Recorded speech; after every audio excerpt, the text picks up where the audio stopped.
Hindi mo siya kilala, tulad ko rin. Hindi mo nakikita ang jump shot niya. Hindi mo alam kung paano siya tumakbo, kung paano siya dumepensa o lumaban sa court. Ang pangalang Rene Claire Batterbonia. Nakilala mo lang nung huli na. Pero siguro isa ka sa umiyak, kahit estranghero lang siya. Kasi hindi lang basketball player ang nawala. Isang buhay, nakakaumpisa pa lang ang binawi. 18, 18 years old. 18, hindi ka pa biography. Sa 18, puro ka pa lang sana. Sana makagraduate. Sana makascore. Sana makapagpadala sa nanay. Sana mabuhay. Nung namatay siya, hindi lang tao ang nawala.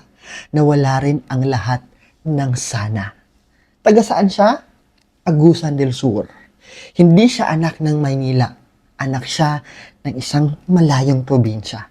Pinalaki sa isang malayong lugar. Pinalaki sa sakripisyo. Pinalaki ng nanay na nagsabing, anak, kaya mo yan.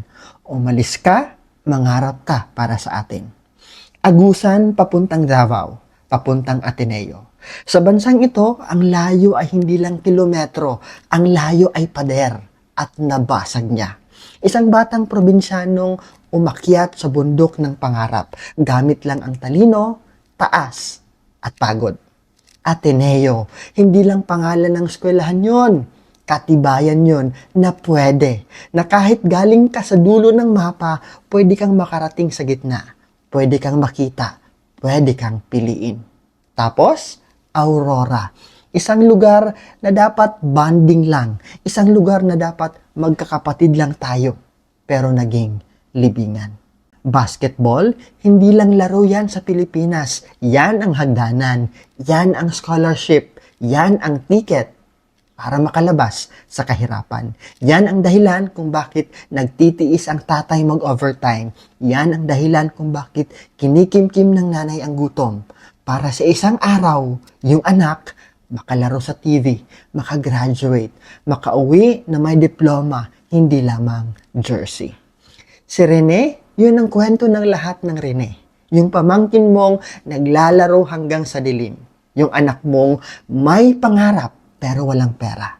Yung batang taga Mindanao na sumakay ng bus papuntang Maynila, dala ang pag-asa ng buong pamilya. Hindi pa siya sikat, kaya mas masakit. Wala siyang naiwang championship. Naiwan niya ang mga posibilidad. Ano kaya kung naglaro siya sa UAAP? Ano kaya kung nakagraduate siya?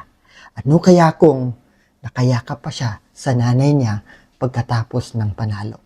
Hindi na natin malalaman, kinuha na ng kamatayan. Hindi lamang siya, kinuha rin lahat ng bersyon ni Rene na hindi na nabuhay. Alam mo kung anong pinakamasakit? Walang nanay ang nagpapadala ng anak sa Maynila para makatanggap ng bangkay. Tinanggap mo ang layo kasi para sa pangarap. Tinanggap mo ang lungkot kasi para sa kinabukasan. Pero hindi mo tinanggap ang alaala ng libing. Si Rene, anak muna bago naging atleta. Pangarap muna bago naging recruit. Kinabukasan muna bago naging laman ng balita. Kaya tayo umiyak hindi dahil kilala natin siya. Umiyak tayo kasi siya tayo. Siya yung anak na pinaalis mo. Siya yung pangarap na halos mahawakan mo na. Siya yung bukas na biglang naging kahapon. Rene Claire Batterbonia, dapat may bukas ka pa. Dapat may tawag ka pa sa nanay mo. Dapat may kain pa kayo pagkatapos ng ensayo. Dapat may pagod ka pa pero buhay. Pero wala na. Natira na lang ang sakit ng isang kwento na pinatay ng isang kabanata pa lamang. At sa pagkawala mo, hindi lang Ateneo ang nawalan. Nawalan ang Pilipinas. Nawalan ang bawat nanay na nagdasal. Nawalan ang bawat pangarap na halos maaabot na. Paalam, ang hinaharap na halos nasa kamay na, ngayon, alaala na lang.